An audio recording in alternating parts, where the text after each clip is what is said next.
Welcome to the Wickedly Smart Women podcast, featuring stellar conversations with emerging and established wickedly smart women.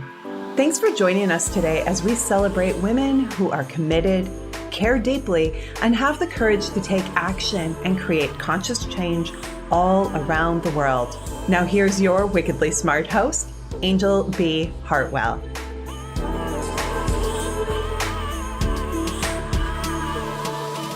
Welcome to another episode of the Wickedly Smart Women podcast, where we celebrate wickedly smart women and provide our listeners with a wealth of wisdom, along with immediately actionable steps to be smarter, spunkier, and more successful in their impact and their leadership. This is your host, Angel B. Hartwell, and today we welcome our special guest, Lora Cheadle. Lora's vision is to reconnect women to themselves and to the sacred collective of womanhood. While entering the workforce and becoming equal citizens was obviously very important, it also divided us with our sisters. We began competing with each other instead of holding up the collective sisterhood and rising together. This disconnect also caused us to disconnect with ourselves, our bodies, and our power. Instead of claiming our worth, we sought to prove ourselves. As a former corporate attorney turned author, speaker, and female empowerment leader, Lora is using her smarts to remind women who they are, to remind them they are worthy as they are, and that they no longer have to fight, compete, or prove their worth to anyone. They simply have to show up, drop the pretense, and be fully who they are. She helps them through her book, FLAUNT, Drop Your Cover and Reveal Your Smart, Sexy, and Spiritual Self. Through her speaking, through her workshops, through corporate trainings, and through her 90-day coaching programs and destination retreats. We are going to have some smart, spunky, successful, sassy fun today with Lora. Welcome to the show. Thank you. I am so excited to be here. I am super excited to have you. Before we got on here, we were in the green room and both of us are already vibing. It's very exciting. So I want to talk about how you became, who you are today. Like, what's the backstory, Lora? You were an attorney turned author, speaker, and female empowerment leader. I actually came from the real estate industry and had a spiritual awakening. So was that the path for you, or were you always kind of a deeply spiritual person, but it got conditioned out of you? Yeah, I was a deeply spiritual person, and it most definitely got conditioned out of me, as did so many things, because I always was the good girl. Go to college. Yes, I can do that. Go to law school. Yes, I can do that. I'm going to change the world. And what do I need to do it? How can I prove my worth? What can I do now? And I was always following somebody else's path. And when you're always following somebody else's path, it's so easy to lose track of who you are and of your connection to spirit. Because in the corporate world or in academia or anywhere, people aren't usually saying, why don't you go home and meditate about that and let me know what is in your best interest and highest good tomorrow? That just doesn't happen. Yeah, you got that right. Well, so what inspired you to, make the shift? Did you have some kind of a spiritual, like wake up call? Or not only is it what you were saying, but it's also can be exhausting. Ultimately, it can be exhausting to be following somebody else's path rather than your own, because you're literally not designed for doing that. So tell me a little bit about, maybe first, let's talk about what happened to make you be on somebody else's path first, and then what got you off of the other people's path. Perfect. I love the flow of that. The reason that I went to law school was because I wanted to make change. I wanted to fight for justice. I wanted to make the world a better place. I saw all the unfair, horrible, bad, awful things that happened around me. And I thought, you know what? I can be a lawyer and I can fix this. I can help people fix this. And I was way more idealistic than many lawyers out there today. And it was just always that next thing. pass the bar in California to practice out there. Okay, I can do that. Practice the bar in Colorado to practice out there. Okay, I can do that. Ooh, you can't just go change the world. First, you have to work in a firm. Oh, okay, I can do that. And it was just always this series of things that I had to do first. And it was like, oh, wow, I can never just go live my dream because I have to prove myself first. I have to prove that I can bill hours. I have to prove that I can pass bar exams. I have to prove that I can do this. And it got exhausting. You were absolutely right when you said it got exhausting. It gets incredibly exhausting. And then it was just this convergence of things. I was in a corporate job and I liked it. The people were fine. Everything was fine. Everything was good. But it wasn't my heart's passion. I wasn't helping, underprivileged women and pulling children out of the juvenile court system. I wasn't creating the change. Then 3 of my 4 grandparents passed away and I had my second child. And it was like, what is this all about anyway? I'm killing myself to get kids to daycare, to get to work. My husband's trying to travel. I'm trying to travel. We're doing this juggling of schedules and of life. And I don't feel like I'm doing anything other than running myself ragged. So that was the point where I thought, there's got to be something more. I don't know what it is, but there's got to be something more. And I want myself back again. I want to have time to meditate or pray or read or just take a walk. I don't always want to be chasing something and feeling a day late and a dollar short. So that's when I decided to leave. And when I decided to leave work, honestly, I didn't know what I was leaving it for. I wasn't exactly sure how I would finance it, but I just knew it was time to go. Yeah. I had a similar experience in 2002 after my first divorce was finalized in October. Within three months, I was having a lot of spiritual awakening myself. So in my case, I had spiritual awakening, which happened actually in 2001. My spiritual awakening happened in 2001. And then 2002, like as a result of that spiritual awakening, it became clear that the marriage wasn't working. By the time the divorce got completed, it also became clear that my business partnership was not working either. And so I knew that if I stayed another day, literally, like the feeling inside me was, if I stay here another day, I will die. And ultimately, that being that I was actually did have to die so that I could be reborn into the life that I've now created for myself. So, I think that there are a lot of people right now, Lora, especially in the last year because of the pandemic, who are having that, let's call it the come to Jesus moment, or that awakening moment, or that moment of, insight that says, I can't do this anymore. This is not what I came here for. Right. So I'd love to have you share a little bit about like what happened for you after you made that decision. Were you immediately able to get some clarity about what your next steps were? Or did you need to get help from someone to get next steps? Or were you willing to just surrender and let spirit show you the way? Mm-hmm. I was absolutely in a state of surrender. I had been a fairly spiritual person since high school. And I had gone, in and out of reading and studying, in and out of the various traditions. And when I left work, I just surrendered.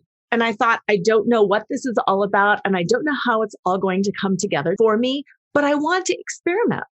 Well, I ended up becoming a certified yoga instructor because I was like, oh, this is fun. Let's learn about this. And I read all those books. I ended up reading the Stephen Thayer books and became a certified integrated energy therapist. As part of that, I studied some Reiki. I studied some healing touch. I just read. I ended up going to Doreen Virtue when she was still doing that and became an angel therapy practitioner. I literally did and studied and learned whatever came into my field of awareness. And absolutely, I feel like it was divinely guided because everything that I learned touched a different place in me and took me to another level. And what was also interesting about that, as I was learning each of those things and getting certified in each of those things, I would think, is this it? Is this my calling? And the answer was always no, there's something more.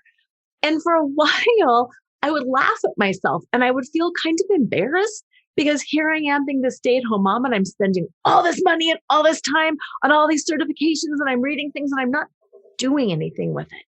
But that wasn't the point. The point was getting that knowledge, acquiring those skills, and changing who I was inside. And it was delicious. And it was so enjoyable. Yeah, I love the way you just brought that energy right there, Laura. So enjoyable. Yes. Yeah, because I think the piece that I want to just really highlight and illuminate for our listeners is that being in that competitive, proving everything, having to, show up on a hamster wheel kind of lifestyle that ultimately is just exhausting and completely unfulfilling of your purpose. We actually do need some luscious rejuvenation. It's really a healing. It's really a restoration of our authentic juice is what I would call it. And so when I left the real estate industry after 20 years, I just jumped off the ledge and I was divorcing my first husband and had a kiddo and did not necessarily have the support in my own life. But I I doubled down. I went all in on what I call my GBS, guided by spirit, right? And thankfully had yoga. So yoga was at least an affirmation for me that I wasn't crazy. I wasn't losing my mind. So what I'd love to hear from you, because I think for a lot of people, a lot of women, especially, that big question about money comes up. Like, how am I going to, support myself? How am I going to replace my financial contribution that I'm making? And in your case, it sounds like you had a spouse. I didn't have a spouse. So what I want to underscore for everyone here is, if I can do it, you can do it. If Laura can do it, you can do it. And what we're going to do is we're going to pick this piece up on the other side of the break. We're going to talk about the money piece of things. And we're going to also talk a little bit about the lusciousness and the importance of that, liberating yourself to receive the luxuriation of time to heal and time to be in with your spirit. So we're going to take a short break, but when we come back, we are going to talk all about those things. And right now, we're going to reach out and ask for help, because one of the things Wickedly Smart Women do is we ask. We exercise our asking muscle. We ask for help. So if you're enjoying today's show and want us to stay on the air, please consider making a donation at www.wickedlysmartwomen.com. We'd also like to ask you to share with your lovely lady friends who you think might benefit from our content. And I was just checking yesterday and discovered we have 4 states in the US that have not yet downloaded. So if you know somebody in Wyoming, North Dakota, Mississippi, or Arkansas who you think might benefit, please let them know. Help me out and let them know, because we're already in 69 countries around the world, but we don't have those 4 states downloading. We do want to say a big thank you to all of our listeners who are downloading, rating, and reviewing.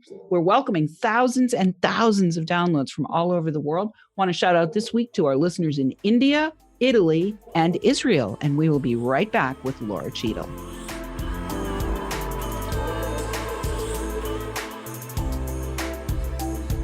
The Wickedly Smart Women podcast is brought to you by the Wealthy Life Mentor. Women, are you on the edge knowing that life is calling you to make a change? Are you ready to be part of the evolution of what it means to be a wickedly smart woman, creating your wealthy life by design? A life that is an extraordinary work of art. Angel B. Hartwell, the Wealthy Life Mentor, is hired by women in transition. Women just like you who want to break through to their brilliance, become clear on the value of their wisdom, and embody a beauty-filled, balanced life of shameless self-expression. Discover your wealthy life readiness by taking the quiz at quiz.wealthylifementor.com.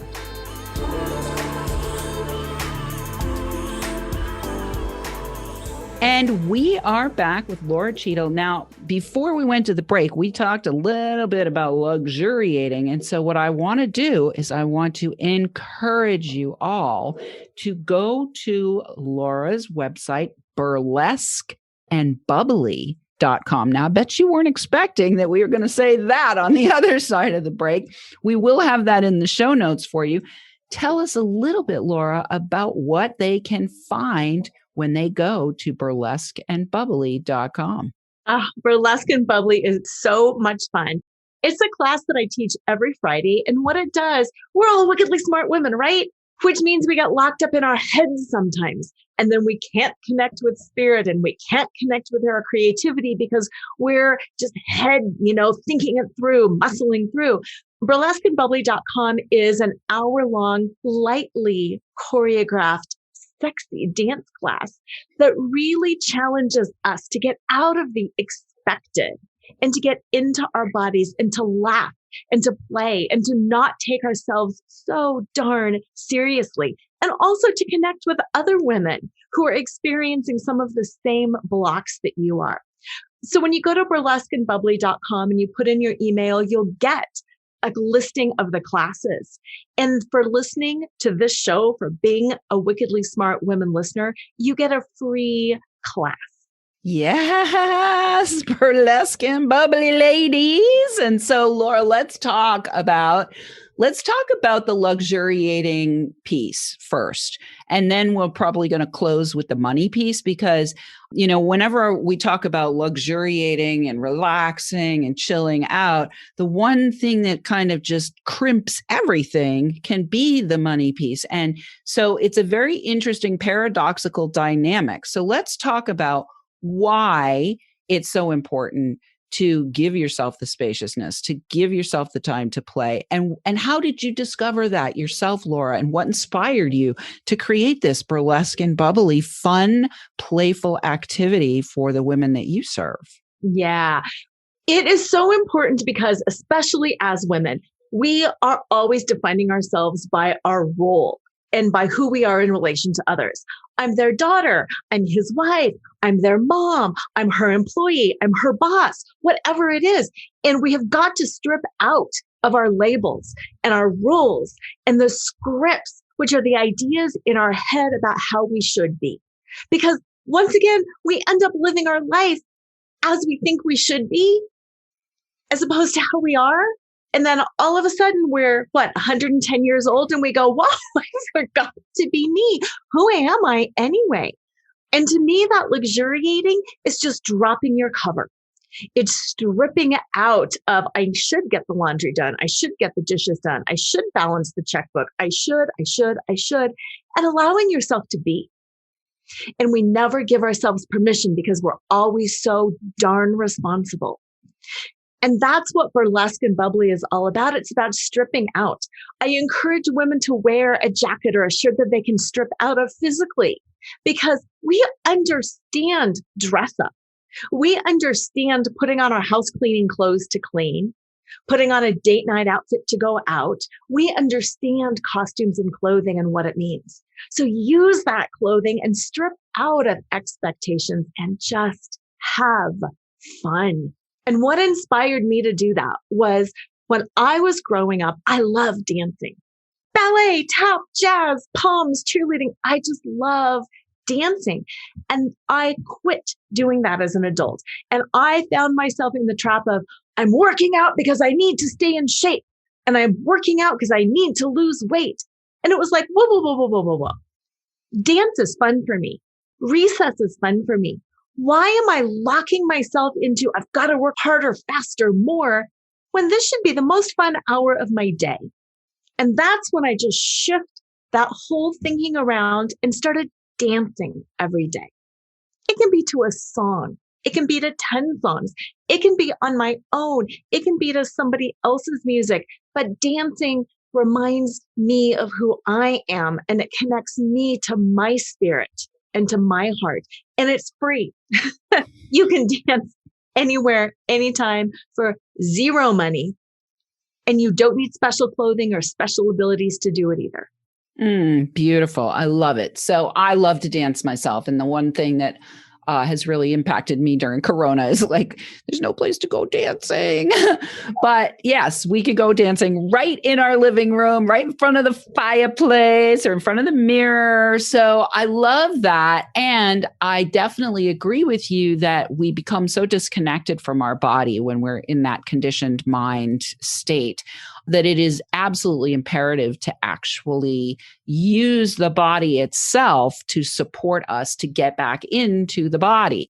And to become more fully aligned mind, body, and spirit requires all three of them to be online, right? Mind, body, and spirit. So let's talk a little bit about why burlesque. Like, why burlesque? Because, now we're going from dancing to a little bit edgy. I mean, I get the stripping away piece because that's, part of the burlesque thing. But what inspired you to create Burlesque and Bubbly? Number one. And then we're going to dive down into the money pit and talk a little bit about that. Yeah, perfect. Burlesque is actually a parody. It pokes fun of taboos, the way we're very hypocritical in the way we think. And it also leans right into that female stereotype of you can be smart, or you can be sexy, or you can be spiritual. And it's like, oh, no. We can be all three. And women are so afraid of being sexy because they don't want somebody to say, oh, you're using your looks to get ahead. We're afraid. Oh my gosh, you're going to get sexually assaulted if you're too sexy. There's so much fear around female sexuality. And I'm not talking about being overtly gross and sexual. I'm talking about sexuality in terms of feeling the joy, the spirit move through you. Sexuality is about what we are attracted to: smells, flowers, beauty, attraction, and then feeling our senses. That sounds good. That's beautiful music. Smell those roses. Tasting and savoring our food. Sexuality is about sensuality, which is about feeling and expressing and experiencing the fullness of who we are in every single situation. And if we're living attuned to that, even doing mundane chores becomes beautiful because we're washing dishes and we're feeling the warmth of the water. We're smelling the dish soap. We're tuned in to our presence and our service. And it makes life beautiful. I love it. Well, it's funny. You said smart, sexy, spiritual. I'm going to add an S because another S that I have experienced myself and I've seen in so many women is we end up in servitude, which is different than being in service. Servitude is, Cinderella, right? Mm-hmm. Cinderella and the stepsisters, as opposed to it being in service where we're really serving from our what a friend of mine calls the overflow from our cup, that we're serving from our saucer, not from our cup. So let's dive in briefly to the money piece, because that is this a lot of times. I mean, we were conditioned to believe that we needed to go, I used to put on I'll say it right out loud here. This is going to be an F word, so cover the kids' ears. I would put on my come fuck me pumps and my red suit and be like, go for it. I am going toe to toe with you in the trenches, right? With the guys and the other women, which we all got masculinized. So let's talk about, how do we dematerialize that idea and trust that we will be financially rewarded when we say yes to our spirit? Mm-hmm. Dematerialization is actually so much easier once you just start asking yourself, do I really want this? The new iPhone, I've got to have it. How many of us get that thing and we're excited about it for, 24 hours? And then it's just another phone. When we really start recognizing, I want it because somebody else is telling me I want it. I want it because it's the new cool thing. When we really just start asking ourselves, do I want this? And then maybe taking it a few levels deeper. Why? Why do I want this? We'll realize that there's so much in life that we truly don't want. And then it's freeing because we don't have to manage our stuff. It's exhausting to manage our stuff. And I have way too much stuff and it's so hard to manage. And just going a few levels deep and letting things go and asking myself questions, recognizing, is this FOMO? Is this some fear of missing out? Yeah, it kind of is. That's funny. And giving myself that grace and space to breathe and to process. And I think that has been one of the gifts of this whole pandemic. We can't get our nails done or our hair done. We can't have fancy happy hours. We can't go out. What are you really missing? And what might you not want to go back to? And I also, I would like you to talk just briefly about, your own stepping into entrepreneurship, because, you're self-creating now, you're self-generating. So if you just give me that little piece before we have to close, we got about a minute left. That would be awesome. It dovetails right into what you said, asking for what you want, asking for trades, asking for favors, asking questions. You don't need to pay for a lot of things when you're talking and you have community. We are women and we know how to do community. Let's support each other, rise up together, and we're all going to win. All right. So a few things that I heard there that I just want to, I want to underscore so our listeners can hear it is, number one, thinking about needing to replace an income may not be the question that you need to ask yourself. It may be, what do I need to strip away that actually isn't serving my life, that I have been creating this income to serve the stuff rather than creating the income to serve my life? So that's the first thing I heard. The second thing I heard is that there are creative ways to fulfill whatever your requirements are, as long as we are actually fully embodying ourselves, mind, body, and spirit, and have our creative juice turned on, then we can find innovative ways to get our needs met. And then the third thing I heard was how important it is to be remembering that there is a massive amount of resources available in the collaborative sisterhood that has been eviscerated and we are now rebuilding. So those are the things I heard. And it has been a huge pleasure to have you here on the show today, Lora. You definitely bring the energy and the enthusiasm and the bubbly and the burlesque, which you can find out, ladies, at burlesqueandbubbly.com. Lora, it has been an absolute pleasure to have you. And thank you so much for being here. Listeners, we love feedback. Please let us know what you think of today's show by calling into our listener line. We'll have that for you in the show notes. We'll have Lora's Burlesque and Bubbly class registration in the show notes as well. You could also send in questions or guest suggestions to listeners at wickedlysmartwomen.com. We might even give you a shout out on the show. Thanks for tuning in. Keep your ears open and remember, you are a wonderful woman. Thanks for tuning in, downloading, and listening. Be sure to rate and review Wickedly Smart Women on Apple Podcasts and share with other women who can benefit from today's episode. Wickedly Smart Women is the premier podcast series for informing, activating, and inspiring the leader who carries profound wisdom and knows that now is the time to welcome wealth. We welcome your feedback and guest suggestions and invite you to subscribe to our mailing list to be notified of each new episode at wickedlysmartwomen.com.